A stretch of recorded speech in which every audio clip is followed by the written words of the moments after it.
Ayan o, sabi ko na, tignan nga. Ay, baka may tibo sa loob. Kuha ka nga ng tissue. Hindi ko ina-expect to.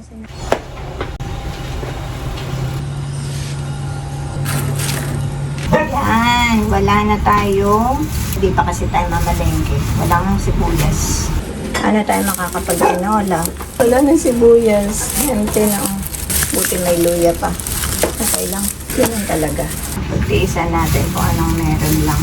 Magiging lasang tinola din yan kasi may luya. Ito lang yung chicken natin na pang tinola. Okay lang yan. Mama, magkano ito? Tinola. Tinola?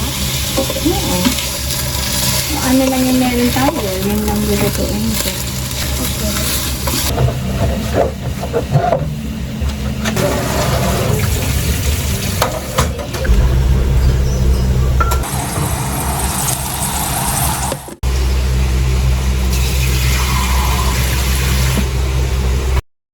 Kahit konti lang.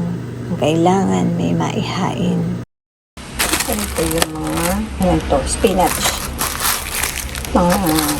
Pwede ilagay. Wala akong gulay eh. Kung ano yung meron ako, basta gulay, nilalagay ko yun. Minsan, tinola na, nagiging nilagap eh.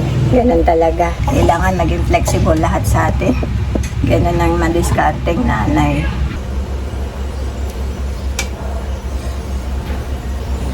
Nalagyan ko ng mga pangpalasa.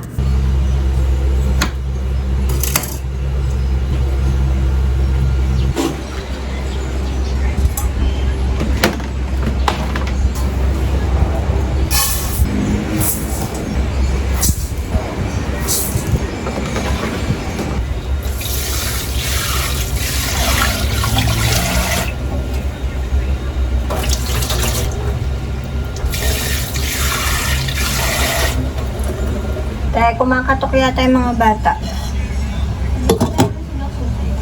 Wait lang. Hindi kasi si Summer.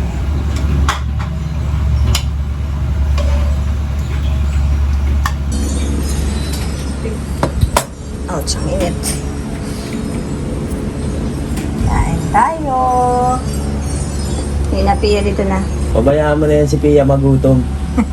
Malaki na yan eh.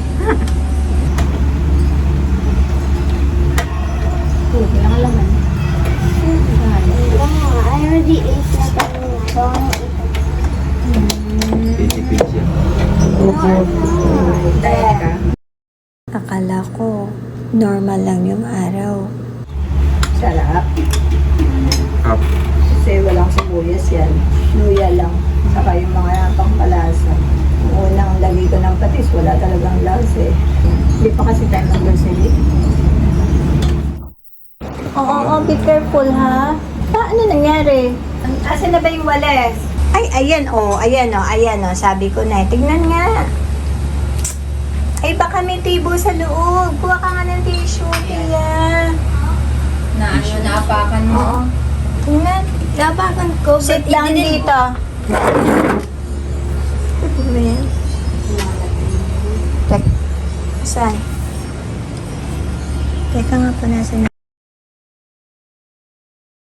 Hindi ko alam gaano kalalim.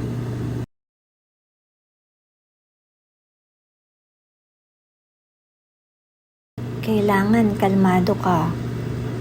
Kahit anong mangyari. Small part small glass. Nung nabasag na? But I didn't put Buti na lang hindi malala. Okay na, magtulong-tulong na. Sabay na, huwag na pumunta sa kusina. Baka may maapakan. At dami maliliit. Ayaw. Nawalis mo na, Ter. Ugasan mo. Para matanggal yung Dito ako sunod. Yung basahan dapat itakit. Kailangan mo na linisin. Kumalat kasi yung mga bubog. Lalo na sa basahan. Delikado. Ayan o, hindi mo dami. Ayan o.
Hindi pa tapos ang araw namin.